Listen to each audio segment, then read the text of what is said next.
Well, let's talk about the donuts this afternoon, and this time we are talking money. Did you know there have already been more than 14,000 bankruptcy filings in our state during the first half of 2011? That's according to the U.S. Bankruptcy Court in Phoenix. And joining us now is Joseph C. McDaniel. He's an Arizona bankruptcy attorney to tell us all about what we need to know about bankruptcy, including some of the biggest myths that are out there. Nice to see you, Joseph. It's a pleasure to see you, Connie, and thank you for having me. Well, it's nice to have you here. You've got some really important information for people today, and I want to start with some of those things that can sometimes be confusing. So we'll do a little fact or fiction on some of these, okay? Sounds great to me. All right, first one, can you keep your homestead house without paying the mortgage? No.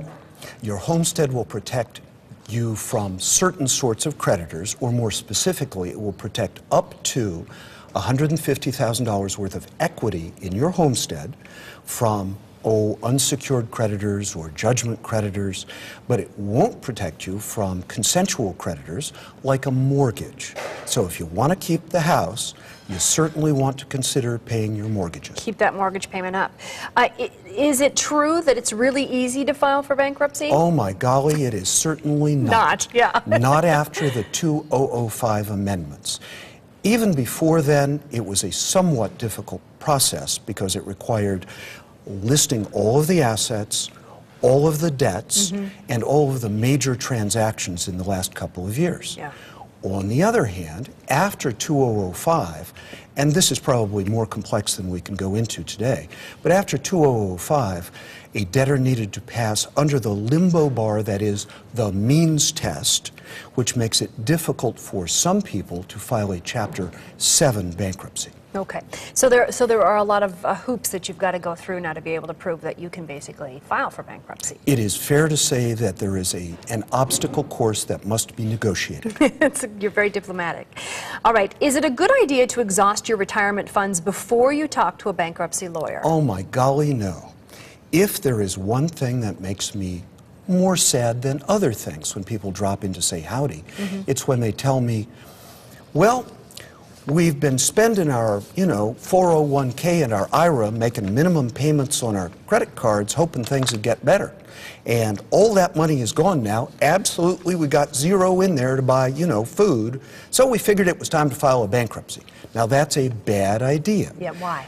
Well, because that 401k fund and that IRA are really a cushion for your retirement. And I personally would rather see it used to keep a roof over your head and food in your tummy rather than see it go to pay debts that you really can't afford to pay. And so are you telling us that the 401k, the IRA, your investment accounts are actually protected from bankruptcy? If you file a bankruptcy, under many, many circumstances, your IRA account and your 401k will be safe, and you will be able to keep them to support you and your dependents. Really good information for people to know. Should you wait to file a bankruptcy until you're completely broke? You say don't do that at all. I do indeed, and let me go another step further. Okay. Don't wait until they take a judgment against you. Okay. Periodically, I get phone calls from folks who are panic-stricken because they're about to be garnished. Now, most creditors don't get to garnish you out of the thin blue air. They have to sue you first, then they have to get a judgment, and only then can they apply to garnish your wages. There's so much here to talk about, and we're almost out of time, but would your best advice really be, if you're looking to file for bankruptcy, you really need to find a good attorney?